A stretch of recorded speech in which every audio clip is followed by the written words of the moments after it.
All right, guys, welcome back to the Apex ALGS coverage over here on the channel. We have a lot to discuss today. However, this channel video is going to be a little bit different. So normally we talk about current events, live events that are going on in the ALGS scene. We are going to keep some of the updates on that in this video. However, I have a more generic topic that I've been wanting to discuss since I made this channel, and that is why the GOATs have quit Apex Legends competitive and how much bigger this esport could be if we still had some of these big names and why they decided to step away. So make sure to leave a like, subscribe to the channel if you guys are new. As always, thank you so much for once again, the support on this channel has been unreal. And Merry Christmas, everyone. I hope you guys have had a great time with your family yesterday. And let's jump into the video. So the first thing that I wanted to mention here was why Aceu has decided to quit Apex Legends. Now this video is a little bit different, and I kind of expected this coming from him, but at the same time, you know, it does suck to see, and I wonder if there could have been a possible different outcome. You know, is there a way that Apex could have changed some things or maybe redesigned some things that would maybe have you know, been accustomed towards his liking?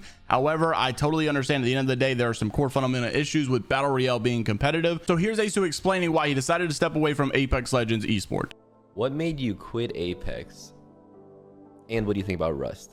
All right, okay, so I read this question because why did you quit Apex? I guess we can get this one out of the way.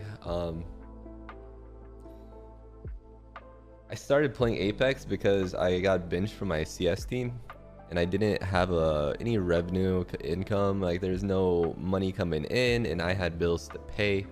So I was playing Apex in my spare time because, like, I saw Dizzy. Like, Dizzy's my boy, right? And he inspired me to start playing Apex because he was grinding, he was killing it, and it looks super fun, right? So I picked up Apex 2. Everything started working out, and at the beginning it was just kill races, right?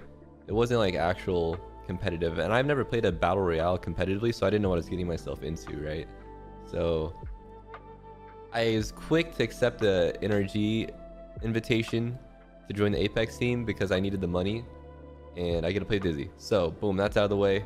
Then competitive started forming and I started seeing what a competitive battle royale is, and that completely pushed me away. It definitely made me dislike the game and what I was doing at the time in it. So I was mentally checked out for a long time. Then tournaments started coming up and I was kind of stuck because I couldn't just quit the competitive team because I needed the spot in the org because I needed to make money and I needed to get myself out there, and plus the energy was great, so I wanted to stick around.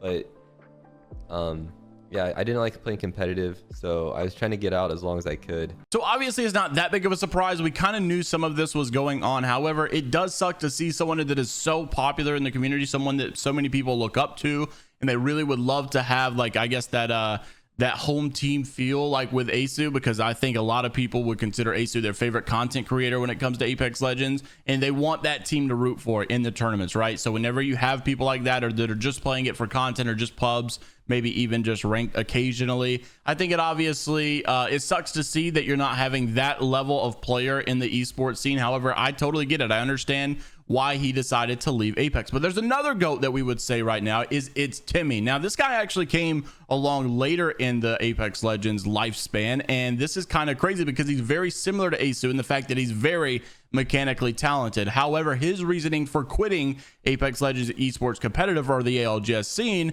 is a little bit different. Now roll this clip. At this one, I think communication was definitely one of my more stronger points. But there were times where, like, the community would give me feedback, and it was just like, oh, like, this team is not good because Timmy is doing this, right? Or he's calling this, right? And, you know, there are times where, like, yeah, like, you guys are right, you know, like, I definitely made a bad call here. But then there's sometimes like, oh, I just feel like the community or other pro players don't understand, like, what I'm trying to do. It's a good example of, like, people talk about playing Apex the right way. Everyone was always saying, like, you got to go play zone, you got to, you know, you got to get into a building and then you just play from there, you rotate, blah blah blah, right? But I actually was more of like, oh, why don't we play edge, right? Why don't we just sit on the edge of the ring, we come in late, we try to fight people on the edge, get KP, etc., right? And that style was, like, looked down upon. They were like, oh no, that would never work, that is the worst way, that you have to play this. And everyone was hard stuck onto this mindset. And eventually later in competitive, where we are now, playing edge is actually a good thing and sometimes, and it's just like it makes no sense because it was like that is something that I was like, you know, I didn't want to say like I created it, but I was definitely something that I was more open-minded about doing that type of stuff, but people didn't understand at the time, and I got a lot of negative feedback. Yeah. So obviously you can tell there's a lot of discrepancies with Battle Royale being so young, and obviously because it's a newer scene in the esports world, there's a lot of ifs, ands, and buts, or what, you know, people have different mindsets on, or, you know, how we should play like this. But I also think every Battle Royale is different. Obviously Fortnite has a different style of competitive play and the way that you want to run it, and then you know, Apex Legends has a different style of play that you want to run as well, because it's a hero based game. It's something that's a little bit more, I guess, up in your face. So there's a lot of different ways to play it, and I think that people, because maybe it's so new, it's so different,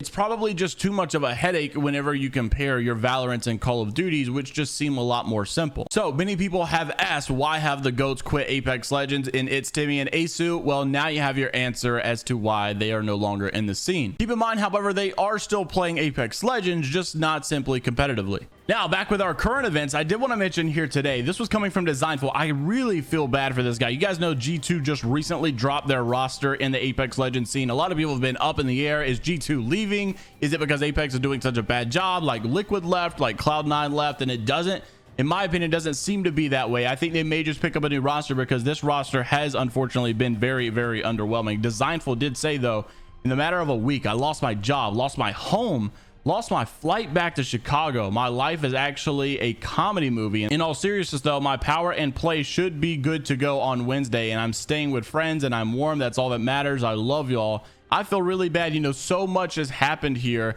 in the last couple of days when it comes to this G2 squad. I don't know if these guys are playing together. I don't think so. It looks like Chaotic has decided to part ways, go with a different team, but I'm not sure if Designful and Resulta plan on staying together, or what's exactly going on. I would imagine they're just looking for a spot on some roster somewhere, and it just sucks to see that right before Christmas you get dropped from your organization. You've got so many issues with, you know, your place or where you're living in. It just really sucks. I hope that these guys can find a way back into the competitive scene, or at least find their way on a good competitive roster despite having an organization. I know someone out there will pay them a good little monthly salary to support their org, so hopefully they can find something. The underdog story is definitely real right now, and they've got to find a way to bounce back. I also wanted to mention this over here from Cutnoid. So there's actually some new LAN events that we can look forward to. I'm glad to see this. So we've always been wondering and asking, will Apex Legends, you know, eventually have a bigger esports scene where it's not just ALGS? Like, obviously ALGS is great, but back in the day, we remember, you know, in the Call of Duty scene, they had MLG events, they had UMG events, they even had like some other off-brand organization doing LAN events sometime.